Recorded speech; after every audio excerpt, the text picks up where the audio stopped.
Hello, DECA members. My name is Sarah Sunny, and I'm your Texas DECA District 7 president. And today, welcome to another episode of Spotlights with Sarah. We've been doing so great. We are, I believe, on episode 13 here today. So I'm going to let our next guest go ahead and introduce himself. So if you could just say your name, grade, how many years you've been in DECA, and your officer position.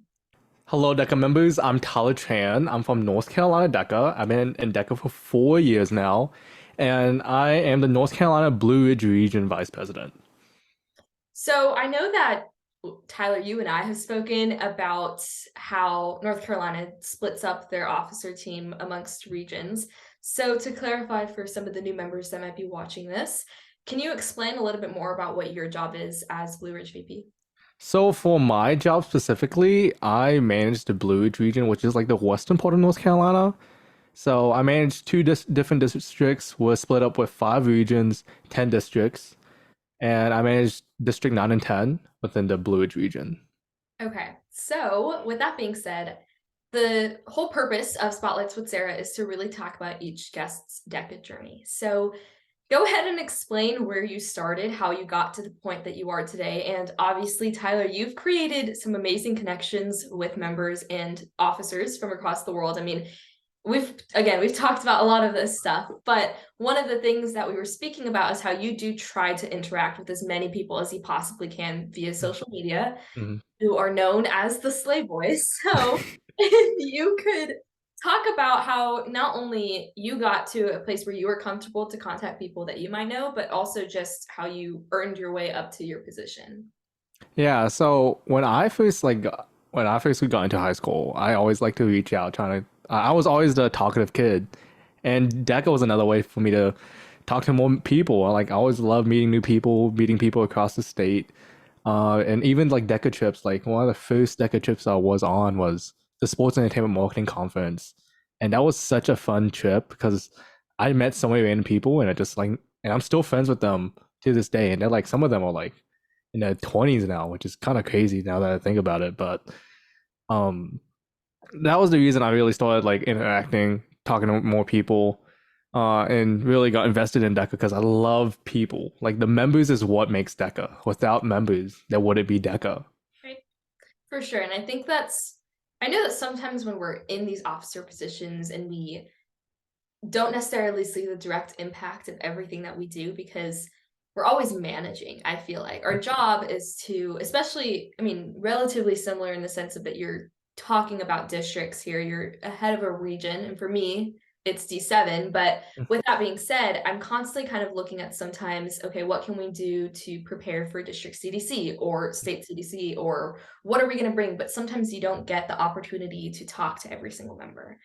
And I think that social media has become the best way to kind of stimulate that environment. I mean, I think at one point DECA might have been small enough where you were maybe possibly able to talk to every single person that was a part of your association.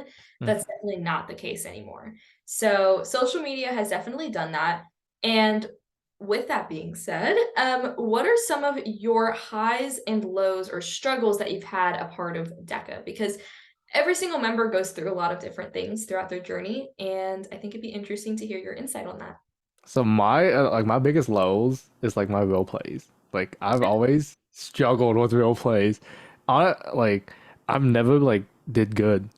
I've never like I like that 10-minute fast pace like preparation. I can't do that. Like I like to be planned, prepared. So that's why I started recently doing VBC, which I didn't find out till like my sophomore year of DECA when everything was online. Mhm. And I was looking at DECA Direct, best resource out there. Yes. They gotta shout DECA Direct.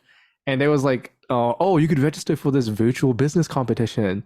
And I was like, oh, this is really cool. Let me try this out. So me, my partner, so no, actually no, my advisor signed us up for it. And I was like, okay, I just give it a shot. And I fell in love. Like it Mhm. was all the planning and strategy within VBC makes it so fun. And like competitors, you have no stress. Do you So do just VBC or do you do SMG too? I just do VBC. Yeah, Okay. I am not good enough for a stock market game. I Okay. have a stock. I actually invest like in the real world. I have Yeah. a brokerage account, but I'm not good at stock market. So, I mean, I have to agree. So, the virtual year, I think, was kind of the biggest time where we were more accustomed to working with technology just in general. I mean, now I know how to use Zoom properly. I mean, at least I try to say that. I definitely don't know all of the features still. But my freshman year was the year that we had the virtual competition year. And it was also actually that year that I tried doing BBC. It didn't work out very well for me. I don't really have anything else to say about it. It just, I think written events were just more my thing, and we tried to invest the same amount of time in VBC, and it just wasn't working. But I mean, a part of me thinks that if you really, really want to be good at BBC, you have to devote a significant portion to understanding the strategies and Yeah. doing practice rounds and all those Yeah. different things. So is Yeah. that your main event now? Yeah, that is my main event, but in the district and state level, I do compete in different events. I compete in quick serve in the state level. Okay. But when at the ICDC level, I do compete in BBC. And you're absolutely right. Like, if you put in the dedication and like effort into VBC, you will do good. And Mhm. like the same thing, one thing about it is like it's consistent. Like nothing ever changes. You That's true. basically have the same thing. But this also kind of goes with like every other event. Like if you put in the work, you're gonna be good at it. That's And true. I just put in the work for VBC. Yeah, I mean, we can see it by your two class Yeah, release I sitting do have Oh, I two gotta glass. shout those out really fast. So Um, congratulations on being a double class winner. That's only something we can hope for. So, oh, but I will say that's definitely true. So when it comes to written events and role plays, I think a lot of people do get intimidated with the idea of a role play because I think it's like all on your feet and there's no preparation involved whatsoever. Which is true to a certain extent, in my opinion. I think that there's still they DECA doesn't just say like DECA Inc. isn't there sitting being like, okay, well, here's a role play, here's one word that your role play is about, figure it out. There's nothing yeah. you can do about it. They provide you with guidelines. And if that's something that you're good at, if you are more interested in talking and doing, I guess, more on the spot creative work, that's a role play. But and I think it's interesting that so you still technically compete in role plays at the district and state level, right? Yes, yes. But I like so for VBC it's like different. It's on their own timeline and Right. through Knowledge Matters, which is the person that like the company that runs the VBC, they have like the round one and round two. And round one was back in I believe October. Yeah, but it was back in October, and I already found out I'm qualified for ICDC. I was first in the region and first in the national for my event in the qualifier rounds, which is very nice. So I don't have to Oh, worry yeah. about district or state comp. I don't know, like Tyler takes home glass round three, possibly. We'll see.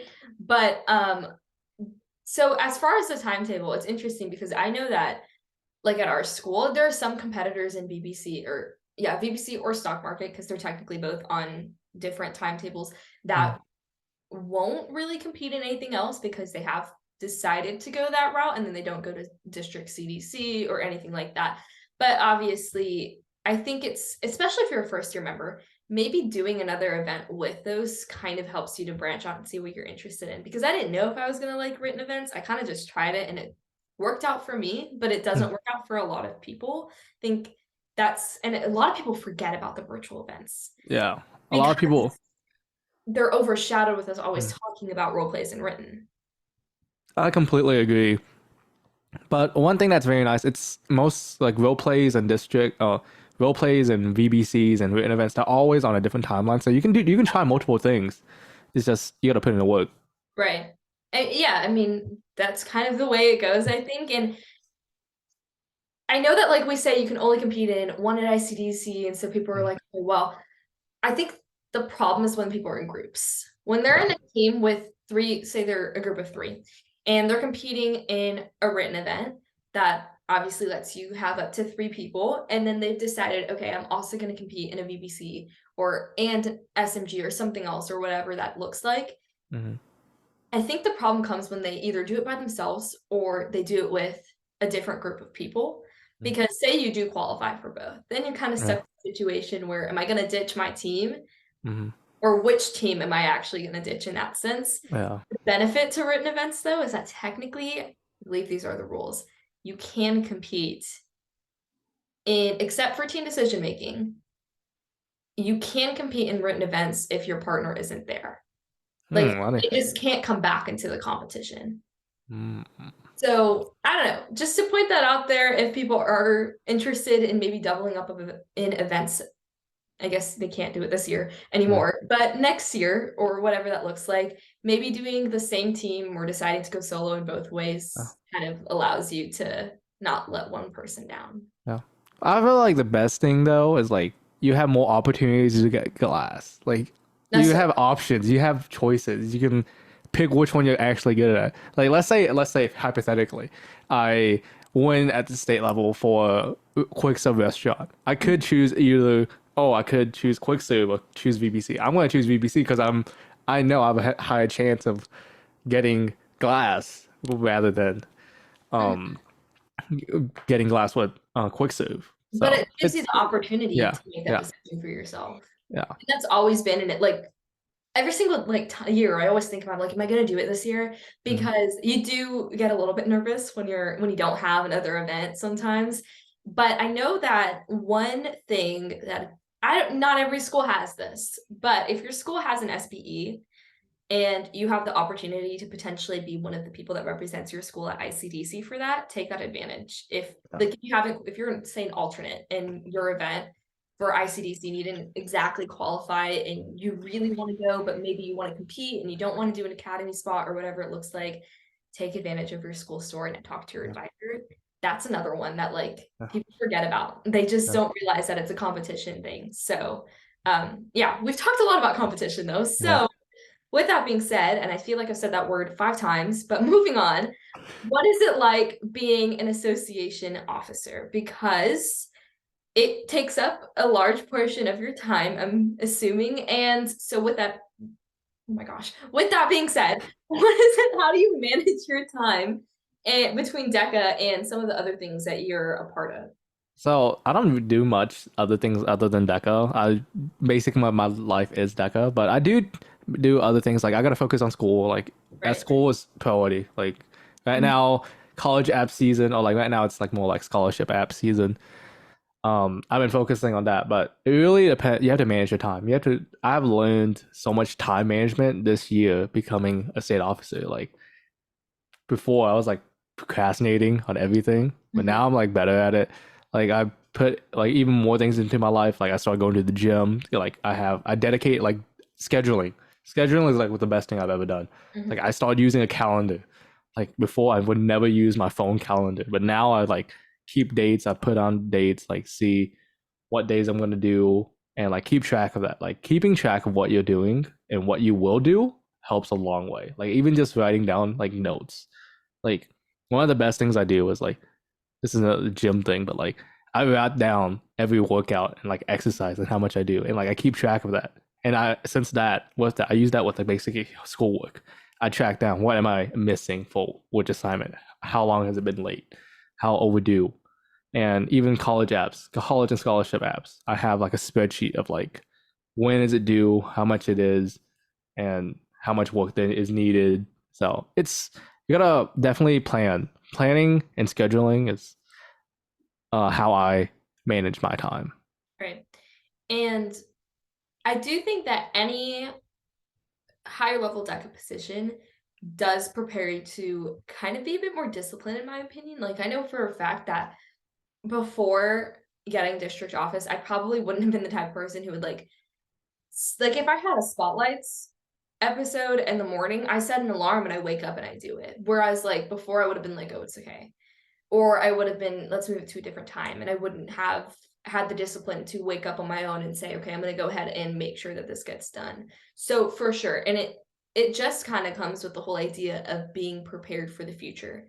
Because when you're going off to whatever job that you want to and you show up late or you don't wake up early enough or you don't, set and look at the stages of, well, how much work do I need to get done this week? Then there are real consequences that happen. And I think maybe at the high school level before all of those things you don't really realize what some of those even personal consequences might be, but when you're put and held accountable in a district or state officer position or an executive officer position and you're told like, hey, this doesn't get done, that's not just going to impact your credibility and image in front of your advisors, but it's also going to impact the members that didn't get those material or whatever it is. I agree. I think that's important. One thing I've like stick like firmly believe in is like if you're on time, you're late. If you're early, you're on time. And since then, I've like always tried to turn things in like super early. Like especially whoever's like next year applying to college apps, start early. Start on your Common App essay early. So Start me. on every yeah. Yeah. Like I had friends that started like the summer, Uh-huh. like the beginning of summer, like of like junior to senior summer, and like people were already starting, and I was like, dang, I didn't start till like school started, and I felt already behind. Mhm. But yeah, as soon as like those Common App prompts release, get get started. Yeah. Like get on time, get like, start early. Beyond DECA time, guys. Yeah. How it works. So now we have talked about your accolades, obviously, in your event and Mhm, what you compete in. Do you mhm, have any, and I think this is a little bit different for each person because VBC is very strategy based. mhm. So do you have any general tips or something for anybody that's considering any VBC or maybe just online events in general?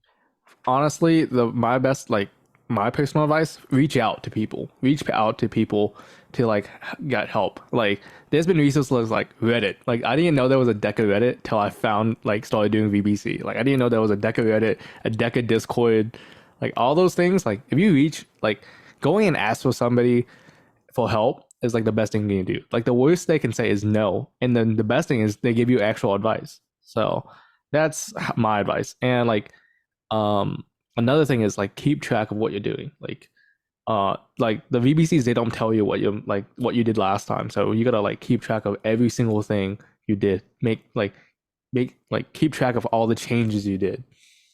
All those things will like make sure you will be better set for success. Like being better prepared. Mhm. Yeah.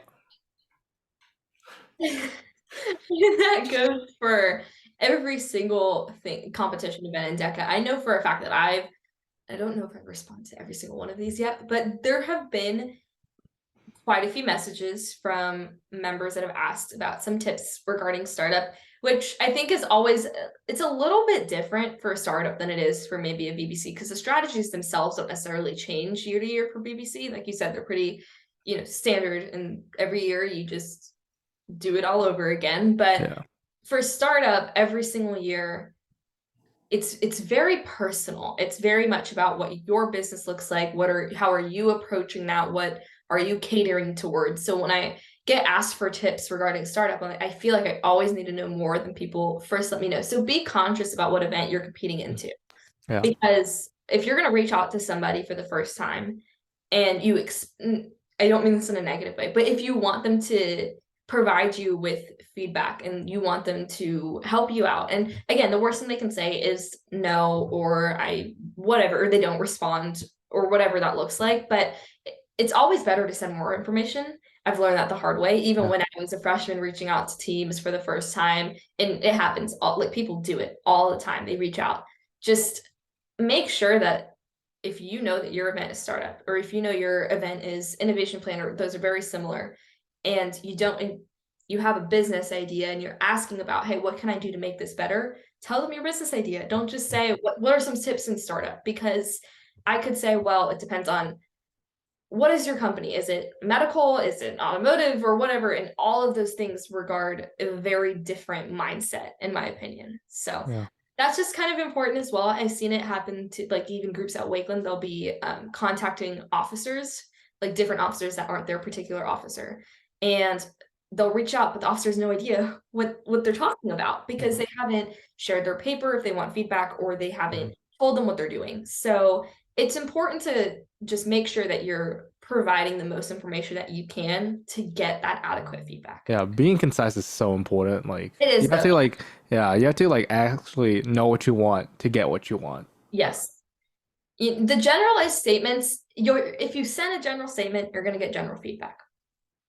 It's kind of the I trade-off. absolutely agree because like there's been times where like people like members ask me, "Oh, what tips uh do I need from VBC? And I'm like, there's a lot of points to VBC, and like, do you have any specific ideas? And I'd give them a bad idea just because I don't know what specific things they need help on. But like, I've had members recently, actually, I had a member from my chapter that started doing VBC, and she is doing the same VBC restaurant, which is the one I compete in, and she has been asking very concise and specific questions, and I've been able to help her, and like without like telling her what I exactly do, but I give her specific advice, which helps so much. Like Mhm. for somebody that's giving advice, that it helps knowing what they want. Right. And there have been times where, I've gotten a message from a group. I think I got one this summer, and it's the same thing. They asked me a general question, and I felt not obligated, but I felt like I should respond anyways. And I Mm. responded, but they were still general tips. It was Yeah. more of, be confident in your paper, be Yeah. specific with the information, which is something that DECA Plus could tell you as well. Mm-hmm. And that's not a good thing because DECA Plus is supposed to be general in the sense of where it's more about you comparing yourself to winning papers and utilizing the materials on there, but it's not like you can just submit your paper to DECA Plus and get feedback. Yeah. That's what contacting people is for. Yeah. So yeah, be concise with it. Don't like send 3 pages worth of information. Nobody's gonna read that. Yeah. But be specific. If you Yeah. ask for targeted feedback, you're gonna get targeted critiques. Yeah. I absolutely agree with that. Yeah, and I don't think we've ever talked about that on an episode. So that's like a point that I'm trying to drive home because I've experienced it and it's always a bit sad when they kind of just respond with like maybe a heart because they know that it's not going to really help them out or like, okay, thanks, but Yeah. they still don't really understand. Like I feel like as an association officer, it's like we want to help you, but you gotta like kind of ask in a way for us to help you. Yeah, and Like you gotta be specific. there's always limits to how much we can Yeah. talk about as Mm-hmm. well. I Obviously, agree. Yeah. um, I can't give, targeted I can't personally give targeted feedback or critiques regarding somebody's thing, but I can guide you to somebody who can do those things. So when I was asked those questions, I would sometimes give general stuff and I would be like, hey, you might want to reach out to this person because they can maybe answer your questions. Because Yeah. obviously there are some restrictions that we obviously have, but Yeah. And some like sometimes it's like confidential. Like I could give like somebody I like all my notes I could give to somebody and they will basically win. But I can't do that. it's a whole competition Yeah. So you have to I have to like you gotta earn for it. you gotta, yeah, Yeah. and it's good to always ask for help, but the creativity I think is what really Yeah. wins in Yeah. even VBC because you're creating those strategies yourselves. Yeah. Yeah. And with startup, if you're not innovative, you can't win. So that's 100% true. But there was like when I got elected and I was giving critiques or general feedback at that point, there was a certain time where I kind of had to say, I can't really fully answer this. Let me hand it off to somebody who maybe can better answer your questions. But Yeah. benefit was still there because that Yeah. person still asked the question, still got a response, and still found somebody new to talk to. Yeah. So again, reaching out is better than not reaching out, and that goes for every part of DECA competition, whether or if you have a question about what your association's doing or you don't know the answer to something, ask and hopefully you'll get some feedback. Yeah. Always Okay. asking is the best thing. Yes. So and I love this question, and I have a feeling, Tyler, you're going to give me a really good one for this question, but what is your funniest moment in DECA? Oh, my funniest moment. It can be yours, or it can be something that just like had you on the floor laughing because you experienced it or you saw it. Honestly, I feel like my funniest moment was like so for North Carolina DECA, we had you're given a when you become become an official candidate, you're on stage in front of around like 3,000 members. You're asked like two random questions before becoming a state officer. I am not that good with public speaking, so I was like kind of completely unprepared. I like mumbled about music. I was like, "What do you do that motivates members around or like people around you?" And I was like, I mumbled about how I like music and music makes people good, and I said it in the most terrible way, where like all my friends and advisors like, "God, why, Tyler?" So that was probably like my funniest thing because like right after the second question was like, what would you do if you won the lottery? And I was like, I'll invest in Bitcoin, and I thought that was really funny. Yeah, and I think it's like always the most high stress, high stake moment where you just say something and then you're kind of like, oh, why did I say that? Yeah, So, yeah, definitely. That's, I mean, I think we've all experienced that yeah. before. You But gotta, you got, you gotta make it like funny. If you like, you if gotta you make always it think of funny. bad situations as bad, you're not gonna You have get to own over it. it. At some Yeah. point, I'm just like somebody will be like, oh, there has to have been something. Oh yeah, even like he's gonna see this too. But even today, like I posted my DECA month TikTok, which was about your biggest DECA supporters, and I said, well, my parents, and it was actually kind of sweet because it had like Mm, messages from ICDC from when we won class, and my parents were sending messages because they were watching the live stream because they were like, "Oh, I think we figured out." They literally text me. They're like, "Oh, I think if we figured out how to log in," and so they were watching the live stream. Then they started texting me, and I posted that TikTok today. And one of my friends and chapter officers at Wakeland DECA, he he texts me and he goes like in all caps, "I'm so proud of you, Sarah." And all of a sudden, I was like, I should have included this in the TikTok because I mhm. knew I was kind of getting mocked for posting it. And Yeah. I'm just like, you know what? I'm gonna own it because it was funny. And then I was just like, sure, I'll put yours in there too. Mhm. So, and it's always about like I've learned the hard way from overthinking stuff that I've said. It's Mhm. just like, you know what, I'm just gonna let this run its course Yeah. and let it be a Yeah. joke. Like I've had embarrassing moments on like actually on one of the DECA trips I've been on, like the sports center marketing comments. I used to have a huge fear of like roller coasters and like thrill rides. And we went to like we was at Disney, right?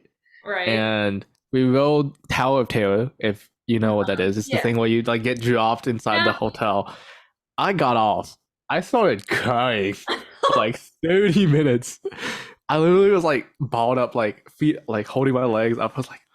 I started You like know, shaking, part of like me, literally like a baby. But now I like look back and I find it as one of the funniest things that has right. ever So happened. here's what I'm thinking. We're going to Disney again this year. Hmm. I have a feeling we gotta get you to do some roller coasters and high drop things again. Okay, I love roller coasters now. I love Oh, like I ride roller coasters like when we go to like Universal, like Velocicoaster, I rode that 6 times in a row, so front there row. was a benefit from that experience. Yeah, I'm not even just making fun of it, but yeah, now you're yeah, apparently not scared of roller yeah, coasters, yeah. I which have makes it sad, overcame my fear, which makes it I sad for me, Tyler. huh? I wanted to see the reaction, Uh, honestly. yeah, I think I overcame when I play when I rode Rip Rocket at Universal. It's the one where they play music and they like instantly drop you down. There's a huge drop, and I just like after that I was like, oh, this is nothing. And then I rode like every ride right Yeah, after. all because of that Disney ride. Yeah, And sports, I was like, you gotta face your fears. Like, yeah. yeah, And sometimes those fear it has to do with DECA. yeah, But I think it's always like super cool to see when people weren't as good at public speaking and now they're mm, more confident yeah, because you talked about that a lot too. yeah, But it's always the most gratifying thing to me because I'm in debate. I've trained a lot of novice public speakers and debaters and kind of push those skills into helping with first year members and DECA. And it is literally the most gratifying thing when you see a kid that was like not talking at all, or they didn't know how to speak in a DECA manner, professional manner, and then all of a sudden they have that switch. yeah. So yeah, that's kind of it's one of my favorite things for sure. Yeah. Like it's crazy how much I've changed because like I look back to like old videos of me talking and I'm like back then I couldn't like talk casually. Like couldn't feel confident. I was like same thing like role plays. Like you get better eventually. You have to Yeah, try. You have to practice. can't get worse in my opinion. Yeah, I I don't think agree. you can. I think you can maybe make some mistakes and you can be more conscious about like what you made mistakes on, which I think is a good thing. If you're recognizing the mistakes you're making, that's still growth. But you can't really sure, maybe you'll have one bad role play, but it's Hmm. still probably not as bad as your first one. Yeah, So that's kind of you can only go up in Jekka. yeah, So yeah. the last thing is basically your last piece of advice for anybody who is watching this episode of Spotlights with Sarah. It can be in any capacity, whether it's competition, office, or anything that you want. And it's kind of like your last sentence. Yeah.